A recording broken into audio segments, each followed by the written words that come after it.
ಮಾಡಿದೆ. ಕೇಶವಪ್ರಸಾದ್. ವಂದನೆಗಳು ಮಾನ್ಯ ಸಭಾಪತಿಗಳೇ.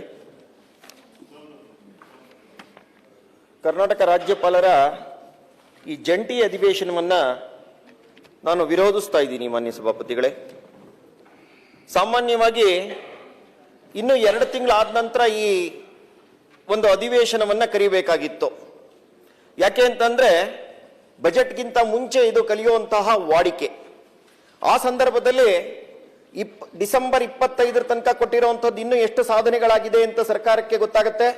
ಮುಂಬರುವಂಥದ್ರಲ್ಲಿ ಮುನ್ನೋಟವನ್ನ ಇಟ್ಟು ರಾಜ್ಯಕ್ಕೆ ನಾವೇನು ಮಾಡ್ತಾ ಇದ್ದೀವಿ ಅಂತ ಜನತೆಯ ಮುಂದೆ ರಾಜ್ಯಪಾಲರ ಮೂಲಕ ಒಂದು ಚಿತ್ರವನ್ನ ಇಡಿಸುವಂಥದ್ದು ಸತ್ಸಂಪ್ರದಾಯ. ಜನವರಿ ತಿಂಗಳಲ್ಲಿ ಕರೆದಾಗ ಅನ್ಕೊಂಡೆ ನಾನು, ಏನಂತ ವಿಶೇಷ ಇದೆ, ಯಾಕಾಗಿ ಕರೆದಿದ್ದಾರೆ. ಹಾಗಾಗಿ ನನ್ಗನ್ಸುತ್ತೆ ಇದೊಂದು ಪ್ರಿಮೆಚ್ಯೂರ್ ಬೇಬಿ, 2 ತಿಂಗಳು ಮುಂಚೆನೆ ಹುಟ್ಟುಬಿಟ್ಟಿದೆ ಇದು. ಅದಕ್ಕಾಗಿ 2 ತಿಂಗಳು ಮುಂಚೆ ಪ್ರಿಮೆಚ್ಯೂರ್ ಬೇಬಿ ಆಗಿರೋದ್ರಿಂದ ಇದರಲ್ಲಿ ಹೇಳ್ಕೊಳ್ಳುವಂತ ಯಾವುದೇ ವಿಷಯಗಳು ಇಲ್ಲ. ಮತ್ತೆ ಅವರ ಭಾಷಣವನ್ನು ಎಲ್ಲ ನೀರಸವಾದಂತಹ ಸಂಗತಿಗಳನ್ನ ಕಟ್ ಅಂಡ್ ಪೇಸ್ಟ್ ಮಾಡಿ ಒಂದು ಸಂತೆ ಅಷ್ಟೊತ್ತಿಗೆ ಒಂದು 3 ಮೊಳ ಸೀರೆ ನೇಯ್ತಾರೆ ಅನ್ನುವಂತ ರೀತಿನಲ್ಲಿ ಇದನ್ನ ಮಾಡಿ ಕಳಿಸಿದ್ದಾರೆ ನಮ್ಮ ಮುಂದಕ್ಕೆ. ಒಂದು ನೋಡಿ, ರಾಜ್ಯಪಾಲರ ಭಾಷಣವನ್ನ ಅದಕ್ಕೆ ಆದಂತ ಒಂದು ಮಹತ್ವ ಇದೆ. ಆ ಮಹತ್ವವೆಲ್ಲವನ್ನೂ ಕೂಡ ಗಾಳಿಗೆ ತೂರಿದ್ದಾರೆ. ಒಂದು, ರಾಜ್ಯಪಾಲರು ತಮ್ಮ ವಿವೇಚನೆಗೆ ಅನುಸಾರವಾಗಿ ಮಾತನಾಡುವಂಥದ್ದಿದೆ. ಅವರ ಮಾತು ಆದ ನಂತರ ಅದನ್ನ ವಿರೋಧಿಸಬಾರದು ಅನ್ನುವಂಥದ್ದು ಇದೆ. ರಾಜ್ಯಪಾಲರ ಭಾಷಣ ಆದ ನಂತರ ಅದಕ್ಕೆ ವಿರೋಧವಾಗಿ ನಡ್ಕೊಂಡಂಥದ್ದು, ಕೈ ತೋರಿಸಿದ್ದು, ಅಡ್ಡ ಹಾಕಿದ್ದು ಕರ್ನಾಟಕದ ಈ ಒಂದು ಅಧಿವೇಶನಕ್ಕೆ ಕಪ್ಪು ಚುಕ್ಕೆ ನಮ್ಮ ಇತಿಹಾಸದಲ್ಲಿ ನಿರಂತರವಾಗಿ ಉಳ್ಕೊಳ್ಳುವಂತ ಸಂಗತಿಯಾಗಿ ಇದು ದಾಖಲಾಗಿದೆ. ಹಾಗೇನೆ ಯಾವುದೇ ಸಂಸತ್ತು ಮತ್ತು ಯಾವುದೇ ರಾಜ್ಯದ ವಿಧಾನಮಂಡಲದಲ್ಲಿ ವ್ಯವಹಾರಗಳ ನಡವಳಿಕೆಯನ್ನ ನಾವು ಪ್ರಶ್ನೆ ಮಾಡೋ ಹಾಗಿಲ್ಲ. ಇಲ್ಲಿ ಆ ಪ್ರಶ್ನೆ ಮಾಡಿರೋದು ಕೂಡ ಇನ್ನೊಂದು ಗಂಭೀರವಾದಂತಹ ವಿಷಯ ಆಗಿದೆ. ರಾಷ್ಟ್ರಾಧ್ಯಕ್ಷರು, ರಾಜ್ಯಪಾಲರು ಯಾವುದೇ ನ್ಯಾಯಾಲಯದ ನಡವಳಿಕೆಗಳನ್ನ ಮತ್ತೆ ಅದನ್ನ ಪರಿಣಾಮಕಾರಿಯಾಗಿ, ಅಂದ್ರೆ ಅವ್ರನ್ನ ಉಲ್ಲೇಖಿಸಿ ಹೊಗಳುವಂಥದ್ದು, ತೆಗಳುವಂಥದ್ದು ಅಥವಾ ನನ್ನ ಭಾಷಣಕ್ಕೆ ಪೂರಕವಾಗಿ ಬಳಸುವಂತ ಕೆಲಸನೂ ಮಾಡಬಾರದು. ಅದನ್ನು ಇಲ್ಲಿ ಮಾಡಿದ್ದಾರೆ. ಹಾಗೇನೆ ರಾಜ್ಯಪಾಲರು ಬರುವಾಗ ಹೋಗುವಾಗ ಅವರಿಗೆ ಗೌರವ ಕೊಡಬೇಕು ಅನ್ನುವಂಥದ್ದು ಇದೆ. ಮತ್ತೆ ಅವರನ್ನ ಯಾರ ಅಗೌರವವನ್ನ ತೋರಿಸ್ತಾರೋ ಅವರನ್ನ ಸದನದಲ್ಲಿ ಮಂಡಿಸಬಹುದಾದ ಪ್ರಸ್ತಾವದ ಮೇರೆಗೆ ಅಧಿವೇಶನದ ಗೊತ್ತುಪಡಿಸಿದ ಅವಧಿಗೆ, ಉಳಿದ ಅವಧಿಗೆ ಅವ್ರನ್ನ ಅಮಾನತ್ತು ಮಾಡಬೇಕಾಗಿತ್ತು. ಅಮಾನತ್ತು ಮಾಡದೇ ಇರುವಂತದ್ದು ಒಂದು ಗಂಭೀರವಾದಂತಹ ಸಂಗತಿ ಅಂತ ನಾನು ಪರಿಗಣಿಸ್ತೇನೆ.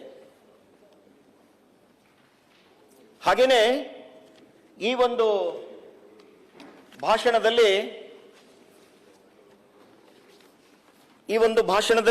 ಅತ್ಯಂತ ಗಂಭೀರವಾದಂತ ವಿಚಾರಗಳನ್ನ ಪ್ರಸ್ತಾವನೆ ಮಾಡ್ತಾರೆ ಅಂತ ನಾನು ಅನ್ಕೊಂಡಿದ್ದೆ. ಅಂದ್ರೆ ಕರ್ನಾಟಕ ರಾಜ್ಯದಲ್ಲಿ 3,000ಕ್ಕಿಂತ ಜಾಸ್ತಿ ಜನ ರೈತರು ತೀರ್ಕೊಂಡಿದ್ದಾರೆ. ನನಗನ್ಸಿತ್ತು ರೈತರ ಸಮಸ್ಯೆಯನ್ನ ಗಂಭೀರವಾಗಿ ಚರ್ಚೆ ಮಾಡೋದಕ್ಕೋಸ್ಕರ ರಾಜ್ಯಪಾಲರ ಈ ಒಂದು ವಿಶೇಷವಾದಂತಹ ಅಧಿವೇಶನವನ್ನ ಕರೆದಿದ್ದಾರೆ. ಪ್ರಪ್ರಥಮವಾಗಿ ರೈತರ ಸಮಸ್ಯೆ ಇಡೀ ದೇಶದಲ್ಲಿ ಗಂಭೀರವಾಗಿರ್ಬೋದು, ಆದ್ರೆ ಕರ್ನಾಟಕ ರಾಜ್ಯ ಒಂದು ಪ್ರಗತಿಪರ ರಾಜ್ಯ, ನಮ್ಮದೇ ಆದಂತ ಒಂದು ಹಿನ್ನೆಲೆ ಇದೆ.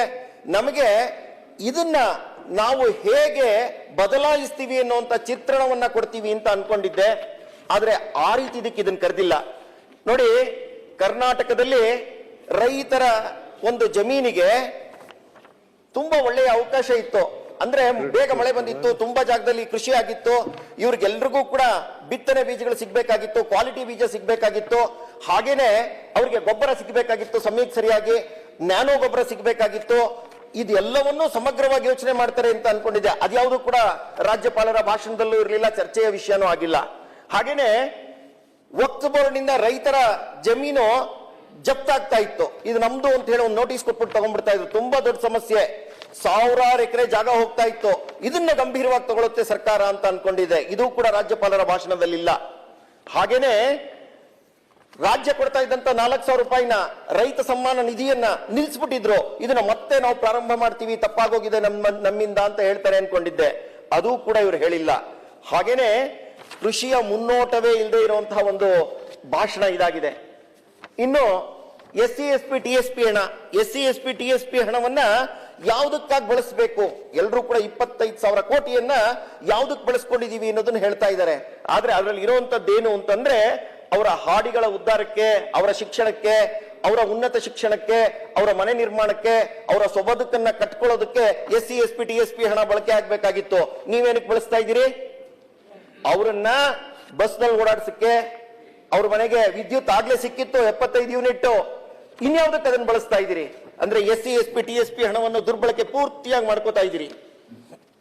ಜೊತೆಗೆ ಮೂಲಸೌಕರ್ಯ ಅಭಿವೃದ್ಧಿಯನ್ನು ನೋಡಿದಾಗ ಇಡೀ ರಾಜ್ಯದಲ್ಲಿ ರಸ್ತೆಗಳ ಅಧ್ವಾನ ಸ್ಥಿತಿಯಾಗಿದೆ. ಸರ್ಕಾರದ್ದೇ ಒಂದು ಸ್ಟಾಟಿಸ್ಟಿಕ್ಸ್ ಈ ರೀತಿ ಹೇಳುತ್ತೆ ಮಾನ್ಯ ಸಭಾಪತಿಗಳೇ, ದುರಸ್ತಿಗೆ ಬಾಕಿ ಇರುವ ರಸ್ತೆಗಳೆಷ್ಟು ಗೊತ್ತಾ? 59,024 ಕಿಲೋಮೀಟರ್. ಈ ಸತಿ ಅವರು ದುರಸ್ತಿ ಮಾಡಿರುವಂತದ್ದು 1,966 ಕಿಲೋಮೀಟರ್. ಹೊಸದಾಗಿ ನಿರ್ಮಾಣ ಮಾಡಿರುವಂತದ್ದು 296 ಕಿಲೋಮೀಟರ್ ಮಾತ್ರ. ಯಾಕಿದು? ಹಾಗಾದ್ರೆ ಸರ್ಕಾರದ ಬಳಿ ಹಣ ಇಲ್ವಾ? ಇಷ್ಟು ಹೀನಾಯ ಸ್ಥಿತಿಗೆ ಯಾಕೆ ತಗೊಂಡೋಗಿದ್ರಿ ಕರ್ನಾಟಕದ ರಸ್ತೆಗಳನ್ನ? ಹಾಗೇನೆ ವರ್ತುಲ ರಸ್ತೆ ನಿರ್ಮಾಣ ಆಗ್ಬೇಕು, ಮೆಟ್ರೋ ಬೇಗ ಬರಬೇಕು, ಇದಕ್ಕೆಲ್ಲಾನು ಕೂಡ ತುಂಬಾ ದೊಡ್ಡ ಪ್ರಮಾಣದಲ್ಲಿ ಹೂಡಿಕೆ ಆಗ್ಬೇಕಾಗಿದೆ. ಇದಕ್ಕೇನ್ ಮಾಡ್ತಾ ಇದ್ದೀರಿ? ಪ್ರತಿಯೊಂದು ಬಾರಿನೂ ನೀವು ಇದಕ್ಕೆ ಕೊಡುವಂತ ಕಾರಣಗಳೇನು ಅನ್ನುವಂಥದ್ದನ್ನು ನೋಡಿದಾಗ ಕೇಂದ್ರದ ಕಡೆ ಬಟ್ಟು ಮಾಡ್ತೀರಿ. ಕೇಂದ್ರದ ಜೊತೆನಲ್ಲಿ ಕುಳಿತುಕೊಂಡು ನೀವು ಇದನ್ನ ಬಗೆಹರಿಸುವಂತ ಬಗೆಯನ್ನು ಹುಡುಕೋಬೇಕು. 14ನೇ ಆಯೋಗದ ಬಗ್ಗೆ, ಫಿನಾನ್ಸ್ ಕಮಿಷನ್ ಬಗ್ಗೆ, 15ನೇ ಫಿನಾನ್ಸ್ ಕಮಿಷನ್ ಬಗ್ಗೆ ಹೇಳ್ತೀರಿ. 16ನೇ ಫಿನಾನ್ಸ್ ಕಮಿಷನ್ ನಲ್ಲಿ ಇದೆಲ್ಲವನ್ನು ಎಷ್ಟು ಸಮರ್ಥವಾಗಿ ಹೇಳಿದಿರಿ. 15ನೇ ಫಿನಾನ್ಸ್ ಕಮಿಷನ್ ಅಲ್ಲಿ ನಿಮ್ದೇ ಸಮ್ಮಿಶ್ರ ಸರ್ಕಾರ ಇತ್ತು. ಆ ಸಂದರ್ಭದಲ್ಲಿ ಅವ್ರ ಮುಂದೆ ಕೂತ್ಕೊಳ್ಳಿಲ್ಲ ಯಾಕೆ? ಅದನ್ನ ಸರಿಯಾಗಿ ಸಮರ್ಥವಾದಂತ ರೀತಿಯಲ್ಲಿ ಹೇಳಲಿಲ್ಲ ಯಾಕೆ ಅನ್ನುವಂಥದ್ದೇ ನನ್ನ ಪ್ರಶ್ನೆ ಆಗಿದೆ. ಹಾಗೇನೆ ಇಷ್ಟೆಲ್ಲ ಸಂಗತಿ ಆದಾಗ ಮಿನಿಸ್ಟರ್ ಬಂದು ಸಮರ್ಥಿಸ್ಕೋತಾರದನ್ನ ಒಕ್ಕೂಟ ವ್ಯವಸ್ಥೆಗಾದಂತಹ ಅಪರಾಧ, ಒಕ್ಕೂಟ ವ್ಯವಸ್ಥೆಗೆ. ಹಾಗಾದ್ರೆ ಕೃಷಿ ತಲಂ ಖಾನ್ ಅವರು ಭಾಷಣ ಅರ್ಧಕ್ಕೆ ಬಿಟ್ಟೋದಾಗ ಒಕ್ಕೂಟ ವ್ಯವಸ್ಥೆ ತೊಂದರೆ ಆಗ್ಲಿಲ್ವಾ? ಹಂಸರಾಜ್ ಭರದ್ರಾಜ್ ಅವರು ಭಾಷಣವನ್ನ ಅರ್ಧಕ್ಕೆ ಬಿಟ್ಟೋದಾಗ ಒಕ್ಕೂಟ ವ್ಯವಸ್ಥೆ ವ್ಯತ್ಯಾಸ ಆಗ್ಲಿಲ್ವಾ? ರಾಷ್ಟ್ರೀಯ ಪಕ್ಷವಾದಂತಹ ಕಾಂಗ್ರೆಸ್ಸಿನ ಒಬ್ಬ ಜವಾಬ್ದಾರಿಯುತ ಮಂತ್ರಿಯಿಂದ ಬಾಯಿನಿಂದ ಈ ತರದ್ ಬರ್ತಾ ಇರೋದು ಅತ್ಯಂತ ಗಂಭೀರವಾದಂತ ಸಂಗತಿ. ಒಕ್ಕೂಟದ ವ್ಯವಸ್ಥೆಗೆ ಧಕ್ಕೆ ಆಗಿದೆ ಅಂತಂದ್ರೆ ಕಾಂಗ್ರೆಸ್ ಏನ್ ಮಾಡಕ್ ಹೊರಟಿದೆ? ದೇಶವನ್ನ ವಿಭಜನೆ ಮಾಡಕ್ ಹೊರಟಿದ್ಯೇನೋ? ಹಾಗಾದ್ರೆ ಅವರು ಉದಾಹರಣೆ ಕೊಡ್ತಾ ಹೇಳ್ತಾರೆ, ಇಡೀ ದಕ್ಷಿಣ ಭಾರತದ ರಾಜ್ಯಗಳು ಮತ್ತೊಮ್ಮೆ ನಾವು ಯೋಚನೆ ಮಾಡಬೇಕಾಗುತ್ತೆ. ಏನ್ ಯೋಚನೆ ಮಾಡ್ತೀರಿ ಅಂದ್ರೆ, ನಿಮಗೆ ಯಾವುದನ್ನ ಯಾವ ರೀತಿ ಅರ್ಥೈಸಬೇಕು ಅನ್ನುವಂಥದ್ದನ್ನೇ ಮರ್ತೋಗಿದೆ ಅಂತಂದ್ರೆ ನಾಚಿಕೆ ಆಗ್ಬೇಕು. ಆ ಸ್ಥಾನಮಾನದಲ್ಲಿ ಇರುವಂತವ್ರಿಗೆ ಗಂಭೀರವಾದಂತ ಸಂಗತಿ ಇದು. ಒಕ್ಕೂಟ ವ್ಯವಸ್ಥೆಗೆ ಧಕ್ಕೆ ಆಗುತ್ತೆ ಅನ್ನುವಂತ ಮಾತನ್ನ ಎಂದೂ ಹೇಳುವಂತ ಅವಶ್ಯಕತೆ ಯಾರಿಗೂ ಇಲ್ಲ. ಯಾಕೆಂದ್ರೆ ಭಾರತ ಅನ್ನುವಂಥದ್ದು ಒಂದು ಸಮಗ್ರವಾದಂಥದ್ದು, ರಾಷ್ಟ್ರೀಯವಾಗಿ ಉಳ್ಕೊಂಡಿರುವಂಥದ್ದು, ಅಖಂಡವಾಗಿರುವಂಥದ್ದು, ಮತ್ತೆ ನಮಗೆ ಸನಾತನವಾದಂತಹ ಹಿನ್ನೆಲೆ ಇರುವಂಥದ್ದು. ಹಾಗಾಗಿ ಈ ನುಡಿಗಳು ಎಂದೂ ಕೂಡ ಬರಬಾರದು. ಹಾಗೇನೆ ಅದರ ಜೊತೆನಲ್ಲಿ ನಿಗಮ ಮಂಡಳಿಗಳಿಗೆ, ಎಲ್ಲ SC ST ನಿಗಮ ಮಂಡಳಿಗಳಿಗೂ ಕೂಡ ಕೊಟ್ಟಿರುವಂತಹ ಹಣ 2023 ನಾನು ನೋಡಿದಾಗ 22-23ರಲ್ಲಿ 770 ಕೋಟಿ ಕೊಟ್ಟಿದ್ರು. ಆದ್ರೆ 25-20ರಲ್ಲಿ ಕೇವಲ 413 ಕೋಟಿ. ಯಾಕೆ? ಹಣದ ಕೊರತೆನಾ? ಯಾಕಿಷ್ಟು ಕಡಿಮೆ ಆಯ್ತು? 53.62% ಕಡಿಮೆ. ಇದಕ್ಕೆ ರಾಜ್ಯಪಾಲರ ಭಾಷಣದಲ್ಲಿ ಯಾಕೆ ಓದಿಸ್ಲಿಲ್ಲ? ಇದನ್ನ ರಾಜ್ಯಪಾಲರ ಮುಖೇನ ಈ ಸಂಗತಿ ಆಗಿದೆ ಅನ್ನುವಂಥದ್ದನ್ನ ರಾಜ್ಯದ ಗಮನಕ್ಕೆ ತರಲಿಲ್ಲ ಯಾಕೆ? ಹಾಗೇನೆ ಉಳಿದಂಥದ್ದು ನಮ್ದು ಆರ್ಥಿಕತೆಯನ್ನ ನಾವು ಯೋಚನೆ ಮಾಡಿದಾಗ ಅತ್ಯಂತ ವೇಗವಾಗಿ ಬೆಳೀತಾ ಇರುವಂತಹ ಆರ್ಥಿಕತೆ 4ನೇ ಸ್ಥಾನದಲ್ಲಿ ಇದೀವಿ ನಾವು. ನಮ್ಮಲ್ಲಿ ಡೇಟಾ ಸೆಂಟರ್ಸ್ ಇದೆ, ಆರ್ಟಿಫಿಷಿಯಲ್ ಇಂಟೆಲಿಜೆನ್ಸ್ ಇದೆ, ಕ್ವಾಂಟಮ್ ಕಂಪ್ಯೂಟಿಂಗ್ ಇದೆ, ಹಾಗೆ ಸೆಮಿ ಕಂಡಕ್ಟರ್ಗಳಿದೆ. ಕರ್ನಾಟಕ ಅದು ಬೆಂಗಳೂರು ತುಂಬಾ ದೊಡ್ಡ ಕೇಂದ್ರ. ಯಾರೋ ಒಬ್ಬ ವಿದೇಶದ ಪ್ರಮುಖ ಡೆಡ್ ಎಕಾನಮಿ ಅಂತ ಕರೀತಾರೆ ಅಂತಂದ್ರೆ, ನಮ್ಮ ನಾಯಕರು ಕೂಡ, ವಿರೋಧ ಪಕ್ಷದ ನಾಯಕರು ಇದನ್ನ ಡೆಡ್ ಎಕಾನಮಿ ಅಂತ ಹೇಳುವಂಥದ್ದು ಎಷ್ಟು ಸರಿ? ನಾವು ಏನು ಹೇಳ್ತೀವಿ ಅಂತಂದ್ರೆ, ಕರ್ನಾಟಕ ಭಾರತ ಜನನೀಯ ತನುಜಾತೆ ಜಯ ಹೇ ಕರ್ನಾಟಕ ಮಾತೆ. ಭಾರತಕ್ಕಾಗುವಂತ ತೊಂದರೆ ಕರ್ನಾಟಕಕ್ಕಾಗಲ್ವೇನೋ? ಡೆಡ್ ಎಕಾನಮಿ ಅಂತ ಅಂದಾಗ ಮಹಾರಾಷ್ಟ್ರದ ನಂತರ 2ನೇ ಸ್ಥಾನದಲ್ಲಿ ನಾವು ನಿಂತಿದ್ದೀವಿ. ಎಕಾನಮಿಗೆ ಇಷ್ಟು ದೊಡ್ಡ ಬೂಸ್ಟ್ ಅನ್ನು ಕೊಡ್ತಾ ಇದ್ದೀವಿ ನಾವು. ಇಡೀ ಜಗತ್ತಿನ ಆರ್ಥಿಕತೆಯನ್ನ ಅಂದ್ರೆ ಬಂಡವಾಳವನ್ನ ಸೆಳೀತಾ ಇದ್ದೀವಿ. ಹೊಸದು ಇಲ್ಲಿ ಬರ್ತಾ ಇದೆ. 4ನೇ ಈ ಒಂದು ಉದ್ಯೋಗ ಸೃಷ್ಟಿಯಲ್ಲಿ 4th ಜನರೇಷನ್ ಏನು ಡೆವಲಪ್ ಆಗ್ತಾ ಇದೆಯೋ, ಮೊದಲನೇ ಉದ್ಯೋಗ ಸೃಷ್ಟಿ, 2ನೇ ಸೃಷ್ಟಿಯನ್ನ ನಾವು ಕಳ್ಕೊಂಡಿದ್ವಿ. 3ನೇದ್ರಲ್ಲಿ ಆಗಿದ್ದಂತ ಸರ್ಕಾರ ಎಡವಿತ್ತು. ಇದು 4ನೇ ಅವಕಾಶ. ಮುಂಬರುವಂತ ಪೀಳಿಗೆಗೆ ಎಲ್ಲ ಅಭಿವೃದ್ಧಿಗೆ ಅವಕಾಶ ಸಿಗುವಂತ ತಂತ್ರಜ್ಞಾನದ ಆಧಾರದ ಮೇಲೆ ಬೆಳೆಯುವಂತದ್ದು ಇದು. ಇಂಥ ಸಂದರ್ಭದಲ್ಲಿ ನಮ್ಮ ರಾಜ್ಯದ ಮುಖ್ಯಮಂತ್ರಿಗಳಾಗ್ಲಿ ಉಪಮುಖ್ಯಮಂತ್ರಿಗಳಾಗ್ಲಿ ಡೆಡ್ ಎಕಾನಮಿ ಅಂತ ಅಂದಾಗ ಯಾಕದನ್ನು ವಿರೋಧಿಸಲಿಲ್ಲ? ಡೆಡ್ ಎಕಾನಮಿ ಅಲ್ಲ ನಮ್ದು, ಕರ್ನಾಟಕ ಕೂಡ ತುಂಬಾ ಸಮರ್ಥವಾಗಿ ಬೆಳೀತಾ ಇರುವಂತಹ ಎಕಾನಮಿ ಅಂತ ಯಾಕೆ ಇದಕ್ಕೆ ವಿರೋಧ ಆಡ್ಲಿಲ್ಲ? ರಾಜ್ಯಪಾಲರ ಕೈಗೆ ಇದಕ್ಕೆ ಯಾಕೆ ಸಮರ್ಥವಾಗಿ ಉತ್ತರವನ್ನ ಕೊಡ್ಲಿಲ್ಲ ಅನ್ನುವಂಥದ್ದು ನನ್ನ ಪ್ರಶ್ನೆ ಆಗಿದೆ. ಹಾಗೇನೆ ವಿವಿಧ ಇಲಾಖೆಗಳ ಬಾಕಿ ಬಿಲ್ಗಳನ್ನ ನೋಡಿದಾಗ ನನಗೆ ತುಂಬಾ ಶೋಚನೀಯ ಸ್ಥಿತಿ ಅಂತ ಅನ್ನಿಸ್ಬಿಡ್ತು. ಜಲಸಂಪನ್ಮೂಲ 17,000 ಕೋಟಿ, ಲೋಕೋಪಯೋಗಿ 9,000 ಕೋಟಿ, ಸಣ್ಣ ನೀರಾವರಿ 3,200 ಕೋಟಿ, ಒಟ್ಟು 33,000 ಕೋಟಿ ಗುತ್ತಿಗೆದಾರರಿಗೆ ಬಾಕಿ ಇದೆ. ಸ್ವಾಮಿ, ನಾವು ಆವಾಗಲೇ ಜನವರಿ ಕೊನೆಯಲ್ಲಿ ಇದೀವಿ ಸ್ವಾಮಿ. ಕೇವಲ ಇರುವಂತದ್ದು ಫೆಬ್ರವರಿ ಮಾರ್ಚ್, ಇನ್ನು ಕೇವಲ 1.5-2 ತಿಂಗಳಲ್ಲಿ 33,000 ಕೋಟಿಗಳನ್ನ ಯಾಕೆ ಇಟ್ಕೊಂಡು ಕೂತಿದ್ದೀರಿ? ಹಾಗಾದ್ರೆ ಆ ಬಿಲ್ಲನ್ನ ಮಾಡಿರೋಂಥವ್ರು, ಕೆಲಸ ಮಾಡಿರೋಂಥದ್ದು ಬದುಕೋದ್ ಬೇಡವಾ? ಅವ್ರ ಜೀವನ ದುಸ್ತರ ಆಗ್ಬಿಡ್ಬೇಕಾ? ಅವ್ರು ಆವಾಗಲೇ ಕೇಳ್ತಾ ಇದ್ದಾರೆ, ಪೇಪರ್ನಲ್ಲಿ ಸ್ಟೇಟ್ಮೆಂಟ್ ಎಲ್ಲ ಕೊಡ್ತಾ ಇದ್ದಾರೆ, ನಮಗೆ ದುಡ್ಡು ಕೊಡ್ತಾ ಇಲ್ಲ, ಹಿಂಸಿಸ್ತಾ ಇದ್ದಾರೆ, ನಮ್ಮಿಂದ ಹಣ ವಸೂಲಿ ಮಾಡ್ತಾ ಇದ್ದಾರೆ ಅಂತಾಗೆ. ಮುಖ್ಯಮಂತ್ರಿಗಳು ಇದನ್ನ ಹೇಳಿಸ್ಬೇಕಾಗಿತ್ತಲ್ವಾ? ಈ ಸರ್ಕಾರ ರಾಜ್ಯಪಾಲರ ಮೂಲಕ ಹೇಳಿಸ್ಬೇಕಾಗಿತ್ತಲ್ಲ ಈ ಸಂಗತಿನ? ಯಾಕೆ ಹೇಳಿಸ್ಲಿಲ್ಲ? ಅಂದ್ರೆ ಇಷ್ಟು ಬಾಕಿ ಬಿಲ್ಗಳನ್ನ ಉಳಿಸ್ಕೊಂಡಿದೀವಿ ಅನ್ನೋಂಥ ಸಂಗತಿಯನ್ನು ಹೇಳಬೇಕಾಗಿತ್ತು. ಹಾಗೇನೆ ಆಮೂಲಾಗ್ರವಾದಂತಹ ಬೆಳವಣಿಗೆನಲ್ಲಿ ನೋಡಿ, ಇಲ್ಲಿ ಇನ್ನೊಂದು ಸಂಗತಿ ಏನಿದೆ ಅಂತಂದ್ರೆ ನನಗೆ ಅತ್ಯಂತ ಗಂಭೀರ ಅಂತ ಅನ್ಸಿದ್ರೆ, ಇದರಲ್ಲಿ ಪ್ಯಾರಾಗ್ರಾಫ್ 53ರಲ್ಲಿ ಸೂಕ್ಷ್ಮ, ಸಣ್ಣ ಮತ್ತು ಮಧ್ಯಮ ಉದ್ಯಮ ವಲಯಕ್ಕೆ ಸರ್ಕಾರವು ಆದ್ಯತೆ ನೀಡಿದೆ.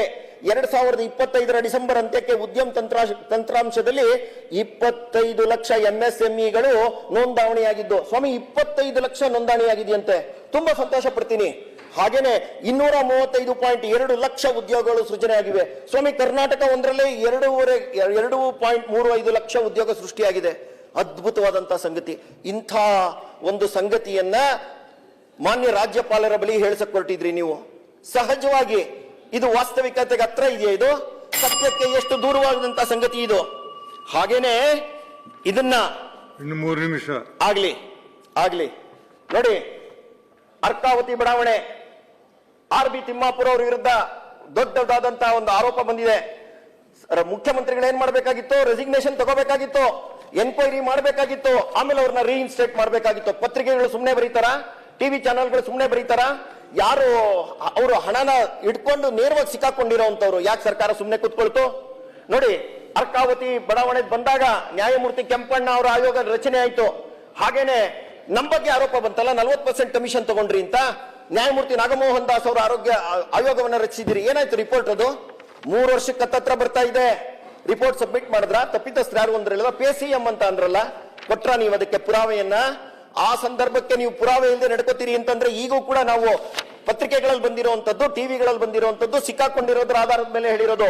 ಎನ್ಕ್ವೈರಿಯನ್ನ ಮಾಡಿ ರೆಸಿಗ್ನೇಷನ್ ತಗೊಳ್ಳಿ ಅನ್ನುವಂತ ಆಗ್ರಹವನ್ನ ನಾವು ಮಾಡ್ತೀವಿ. ರಾಜ್ಯಪಾಲರ ಭಾಷಣದಲ್ಲಿ ಇದನ್ನು ಸೇರಿಸಬೇಕಾಗಿತ್ತು ನೀವು. ಹಾಗೇನೆ ತಾರತಮ್ಯ ಮಾಡ್ತಾರೆ ಕೇಂದ್ರ ಮತ್ತು ರಾಜ್ಯ ಅಂತ ಹೇಳ್ತೀರಿ. ರೂಲಿಂಗ್ ಪಾರ್ಟಿ MLA-ಗಳಿಗೆ 50 ಕೋಟಿ ಕೊಡ್ಬೋದು, ವಿರೋಧ ಪಕ್ಷದ MLA-ಗಳಿಗೆ 25 ಕೋಟಿ ಕೊಡ್ತೀರಾ ನೀವು? ಇದು ತಾರತಮ್ಯ ಅಲ್ವಾ? ಆರ್ಟಿಕಲ್ 14 ಪ್ರಕಾರ ಇದು ತಾರತಮ್ಯನೇ. ಇದು ಒಂದೇ ಹುದ್ದೆನಲ್ಲಿ ಇರುವಂತವ್ರಿಗೆ ಮಾಡುವಂತ ಅನ್ಯಾಯ. ಹಾಗೇನೆ MLC-ಗಳಿಗೆ ಕೇವಲ 2 ಕೋಟಿ ಕೊಡ್ತಾ ಇದೀವಿ. ಶಾಸಕರು ಅಂತ ನಾವು ಕರೆಸ್ಕೋತೀವಿ, ಶಾಸಕರು ವಿಧಾನ ಪರಿಷತ್ ಅಂತ ನಮ್ಮನ್ನು ಕರೀತಾರೆ. ಕೊಡ್ಲೇ 5 ಕೋಟಿ? ಯಾಕೆ ನಾವು ಅಭಿವೃದ್ಧಿ ಕಾರ್ಯ ಮಾಡಲ್ವಾ?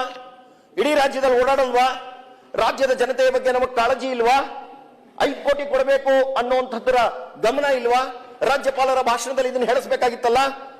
ಎಲ್ಲ ವಿಧಾನ ಪರಿಷತ್ ಸದಸ್ಯರು ಕೂಡ ಸಮರ್ಥವಾಗಿ ಕೆಲಸ ಮಾಡ್ತಾ ಇದ್ದಾರೆ, ಶಕ್ತಿವಂತರಾಗಿ ಕೆಲಸ ಮಾಡ್ತಾರೆ, ಅವ್ರಿಗೆ 5 ಕೋಟಿ ಕೊಡಬೇಕು ಅಂತ ಹೇಳ್ಬೇಕಲ್ಲ. ಹಾಗೇನೆ ರಾಜ್ಯದಲ್ಲಿ ಅಧಿಕಾರದ ಕಚ್ಚಾಟದಲ್ಲಿ ಇದೀರಿ ನೀವು. ಆದ್ರೆ ಅಧಿಕಾರದ ಕಚ್ಚಾಟದಲ್ಲಿ ನೀವು ನಡ್ಕೊಳ್ಳುವಂತ ರೀತಿ ಇದೆಯಲ್ಲ, ಅವಮಾನ ಆಗುತ್ತೆ. ಟಾರ್ಮ್ಯಾಕ್ ಮೇಲೆ ನಿಂತ್ಕೊಂಡು ಮಾತನಾಡ್ತೀರಿ. ಎಷ್ಟು ನೋವಾಗುತ್ತೆ. ನಮ್ಮ ಮುಖ್ಯಮಂತ್ರಿಗಳು, ಉಪಮುಖ್ಯಮಂತ್ರಿಗಳು, ಅಯ್ಯೋ ಏನಿದು ಈ ರೀತಿ ನಿಂತಿದ್ದಾರೆ? ನಿಜವಾಗ್ಲೂ ಅತ್ಯಂತ ಶೋಚನೀಯ ಸಂಗತಿ. ಅಂದ್ರೆ ನಾನು ಹೇಳುವಂತದ್ದು, ಗಂಭೀರತೆಯನ್ನ ಕೆಳಕ್ಕೆ ತಗೊಂಡೋಗುವಂತ ಇಂತಹ ಕೆಲಸಕ್ಕೆ ನೀವ್ಯಾಕೆ ಕೈ ಇಟ್ರಿ? ರಾಜ್ಯಪಾಲರ ಮೂಲಕ ಹೇಳಿಸ್ಬೇಕಾಗಿತ್ತಲ್ಲ ಇಂಥ ಸಂಗತಿಗಳನ್ನ. ಹಾಗೇನೆ ಯೋಜನೆಗಳ ಬಗ್ಗೆ ಮಾತನಾಡ್ತೀರಿ. ಗೃಹಲಕ್ಷ್ಮಿ ಯೋಜನೆ 6 ತಿಂಗಳಿಂದ ಹಣ ಬಂದಿಲ್ಲ ಕೊಡುವಂತ ಹೇಳಿಕೆ ಸದನದಲ್ಲಿ ತಪ್ಪಾಗಿ ಹೇಳ್ತೀರಿ.